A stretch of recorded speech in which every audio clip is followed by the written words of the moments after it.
నమస్తే మెట్రో ఉదయం న్యూస్ కి స్వాగతం. నూకాంబిక అమ్మవారి జాతర ఘనంగా ప్రారంభం. అనకాపల్లి జిల్లా మాడుగులలో వెలిసిన నూకాంబిక అమ్మవారిని కొత్త ఘనంగా ప్రారంభించారు. వేకువజాము నుంచే భక్తులు అమ్మవారిని దర్శించుకుని తీర్థ ప్రసాదాలు స్వీకరించారు.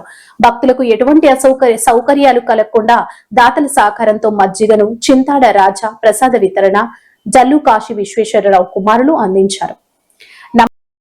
మరియు దాతల సహకారంతో భారీగా అన్న సమారాధన జరిగింది.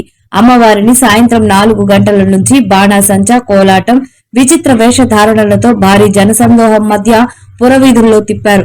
నూకాంబిక ఎరుకల సంఘం ఆధ్వర్యంలో భారీగా బాణాసంచా కాల్చారు. ఆంధ్రప్రదేశ్ అనకాపల్లి జిల్లా మెట్రో ఉదయం న్యూస్ రిపోర్టర్ గార్ల శ్రీనివాసరావు. రైతు